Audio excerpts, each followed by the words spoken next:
Hello.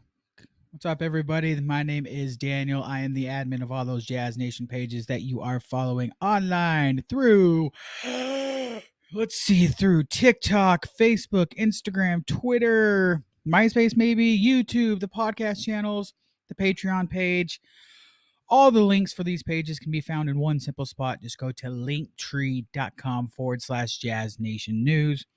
Welcome into your Jazz Nation Daily Edition for Monday, June 19th, 2023. Well, let's just get caught up in some NBA news real quick, shall we? Start things off. Of course, there's some big news coming out of the NBA. All-Star Bradley Beal being traded to the Phoenix Suns for Chris Paul, Landry Shamet, several second-round picks, and pick swaps. My first reaction to this deal is what a crappy deal for Washington. I'd be pissed if I was a Wizards fan. But then, of course, there's the Bradley Beal no trade clause thing. So he basically got to pick and choose where he wanted to go and things like that. The other funny thing about this trade that maybe some folks don't know about is that Bradley Beal's agent, his name is Mark Bartelstein. The CEO of the Phoenix Suns, his name is Josh Bartelstein. Not a coincidence, folks. That Mark is actually Josh's dad. So, I'm wondering if there's something going on there, right? I'm sure the NBA will look into that, but it's going to be interesting to see. I wonder. You never know. It could possibly something tampering-ish, something comes down, and that trade just gets the X. It's not official yet. Like it's not everything's been official yet made by the NBA. So, shall see on that. The other kind of recent NBA news since last time we talked is on the latest episode of the Bill Simmons podcast. Bill Simmons himself says a reliable source told him, someone he trusts, says that Zion Williamson will be moved by Thursday. Of course, obviously this coming Thursday is the NBA draft. So that's kind of interesting news to hear. We shall see on that. Like I said, big week for the Jazz. It's finally here. The NBA draft is this Thursday. So I know a lot of folks are excited for that. I'm excited for that. Will the Jazz make any moves? Who are they going to draft? It's all finally coming up. And, I think by this point of the week, it seems like, we don't know, of course, for officially, but you would have to educatedly guess that Jazz are probably done with most of their workouts at this point and are just kind of trying to figure things out. Today, though, there's some articles that came out that I thought I'd go over and update some folks on. A new article out of The Athletic written by James Edwards III, who covers the Detroit Pistons for The Athletic.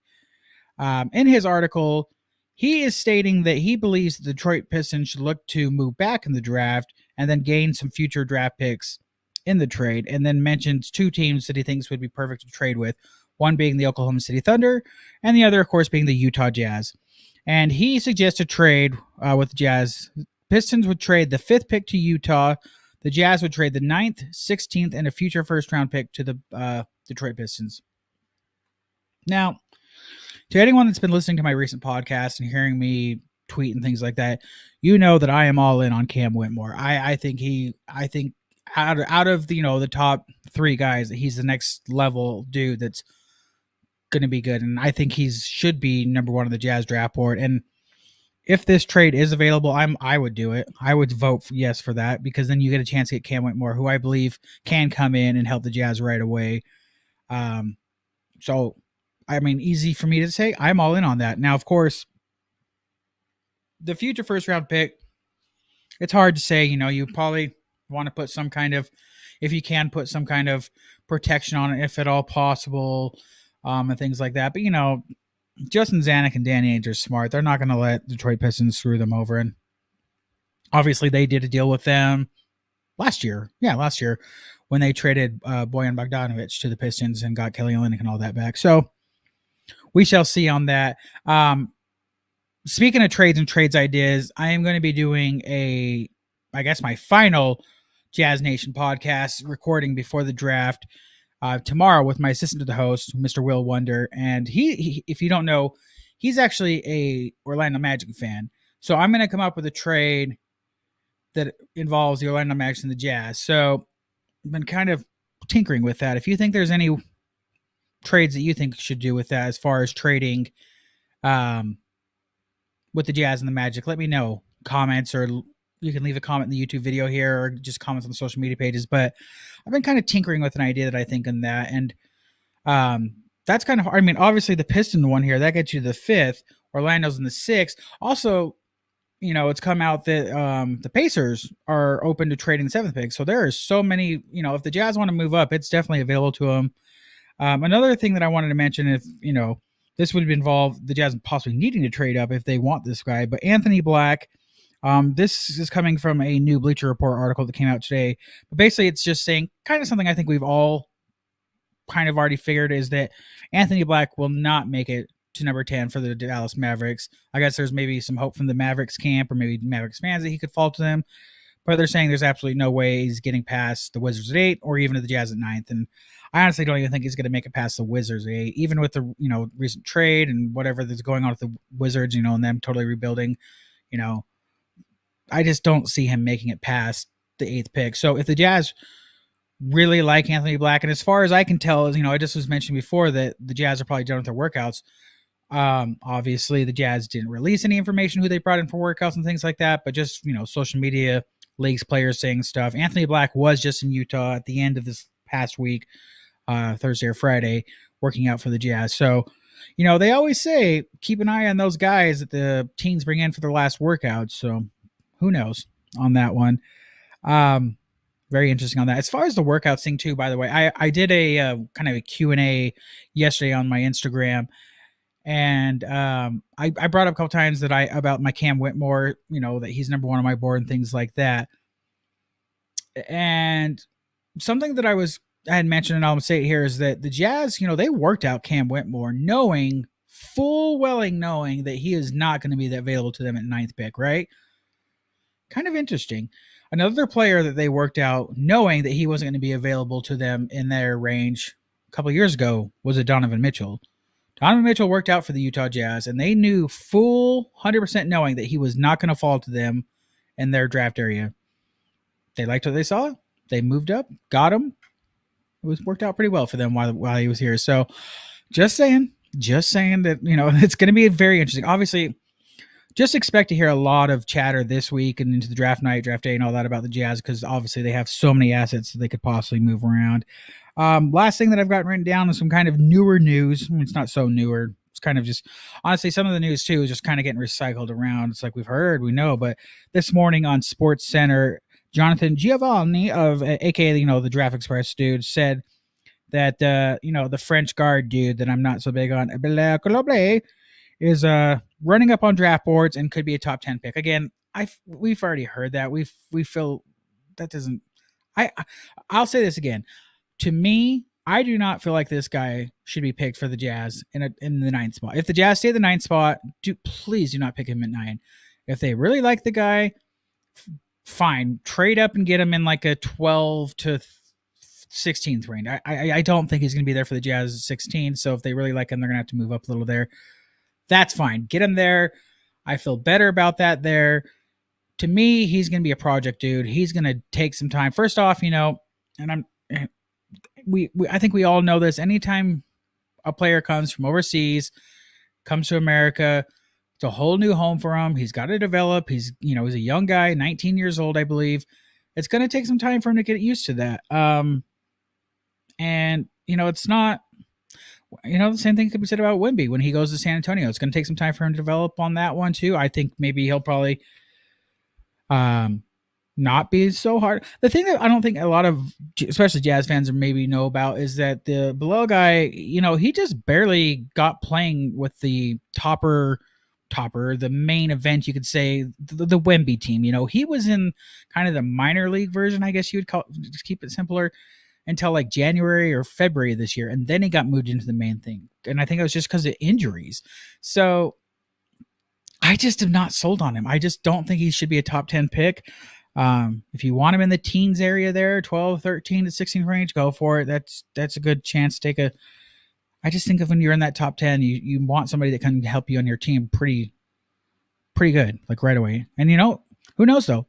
The draft is a crazy thing. Look at Walker Kessler. He wasn't a top 10 pick, and hell, he's doing pretty good. So I don't know. Any of you guys watching right now or listening YouTube that can leave a comment. So let's see if there's any. We actually do have a comment here. Clark is leaving me a comment saying, back trade proposal with Pistons, not worth the price tag for number 5. That's a lot of picks to give up. Well, I mean, it is there's tiers to these players, and if I recall right from The Athletic, they did a great tier. I believe it was Sam, can't remember his last name, Sam with Vinci, something like that, but he did a tier, or he did a draft guide, excuse me, that I came out last week, and it's so good. If you have The Athletic, you should check it out. If you don't have The Athletic, it's like $2 a month. You should subscribe, especially right now for the draft. But anyways, he did like these tiers, and I believe Cam was up there. Obviously Wemby was in his own tier, and then it went like this next tier, and then these other guys. And yeah, you could just stay at the 9th if you want, but the talent that could be there compared to moving up to the 5th. I guess this is really just going to show if the Jazz are. This will be a good test to show where the Jazz, I guess, maybe want to go next year, right? If they do say they do make that trade with the Pistons and move up to 5, then they're being aggressive and want to win next year. They want to be in the playoffs. If they just stay, if they decline that trade and just stay at 9-16, maybe that just shows that they're more comfortable with getting younger guys, letting them develop, and next season could just be, hopefully we make the play-in. If we don't, we gave it our best. So that's where we're at. Francisco is leaving a comment saying, why didn't we trade for Bill? Well, probably because of his contract. His contract is humongous. Also, again, he has a no trade clause in his contract, so he basically got to pick and choose where he wanted to go. Something tells me he has no desire to come to a young Utah Jazz team. Just my thought there. Anyways, draft week is here.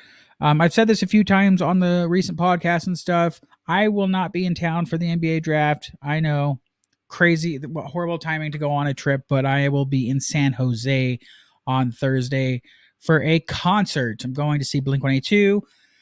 I wish it wasn't on the draft day. I totally wish so, but I'm telling you, when those tickets went on sale, it was just like a free-for-all. You just had to get them where you could, and it just happened to be that. But don't fear. Do not fear. The assistant to the host, Mr. Will Wonder, will be hosting a live stream on that day. It's actually going to be a D&D live stream, a little drinking and drafting. Oh, so you can join him for that. For those that are not watching the video, I just did one of those pointing things, and it was kind of funny, right? Anyways, so join him for that on Thursday. Draft starts at like 5:30, I believe. So he'll be there the whole stream, and he'll have some friends on there to talk with. He's going to make it available. I got to show him how to work this program, but he'll make it available that if you're watching and want to maybe get on the video and chat with him about things, he can set that up and do that for you. So make sure you join Mr. Assistant to the host of the JazzNation podcast, Will Wonder, this Thursday for the D&D live stream from JazzNation here. D&D, drink and draft. Don't drink and drive, though. What's up, Zachary, for the comment there? I appreciate that. Thanks to those that are watching the JazzNation Daily here. Again, this is something new that I'm trying to do. I've just decided, each day I should come on, and I have the time to do it, so why not? Just update folks on some updated NBA news and Jazz news. Right now, today, at this time, news for the Jazz is a little lackluster, so this is probably going to be the end of this podcast. No reason for me just to jabber on. But every day I'm going to do this, except this week, obviously, once I go on my trip. So I'll do this for Monday, Tuesday. Probably I can wake up early Wednesday. Wednesday is when I fly out. So Wednesday morning I can wake up and do it. But Thursday and Friday, there will be no Jazz Nation dailies. But again, check in Thursday for the live stream. It'll be available on our YouTube page, obviously, the Facebook page, and Twitter. It'll live stream on there. And then you can comment during the draft. And then, we can always send you a link if you wanted to join in the broadcast at that time. But thank you guys so very much. Oh, before I go, one last thing, some good news, some news from us, I guess, me and the Jazz Nation side. Today, you should go to our Patreon page, Patreon, patreon.com/Jazz Nation. Check out our uncut, unedited, ad-free exclusive interview with Mr. Walker Kessler. But starting tomorrow, Tuesday, so if you go on our Patreon page, for those that don't know what Patreon is like a website where you can subscribe to things. It's a way to support artists and things like that. For our page on Patreon, it's $6 a month. I feel like that's a very affordable price. But starting tomorrow, that Walker Kessler interview will be available for free on our YouTube page and the podcast pages. However, it's going to have ads on there, and then also there's going to be some questions, edited out. So I got to make it so that there's a reason to have it on the Patreon page, right? Otherwise, why would people subscribe? So watch it on the Patreon page. The interview is so good. I promise there are questions on there that we asked Walker that I've watched so many interviews with Walker Kessler. Some of these questions on there have never been asked to him. He is such an open book. He's so nice, such a nice guy, easy to chat with. Check it out. I promise. The folks that have already watched on there gave me some feedback. They said they loved the interview. It was great. So if you haven't already, please, please, please help support us here at the Jazz Nation. If you've ever wanted to be like, man, I like the work they do, give us some support. That's all. Give us a little support. $6 a month for the Patreon page. Again, it's patreon.com/JazzNation. Or if you're waiting, if you just want to see the free version, again, tomorrow on the YouTube page and on the podcast platforms. Podcast is available on Spotify, Apple, Google, and Anchor FM. And it'll be free tomorrow, but with ads and some questions cut out. All right. I am just rambling on at this point. Again, my name's Daniel, admin of all those Jazz Nation pages. You can find the links for all our Jazz Nation pages at linktree.com/Jazz Nation News. Thanks so much for joining in for today's Jazz Nation Daily. Hope you guys have a great Monday, and bye-bye.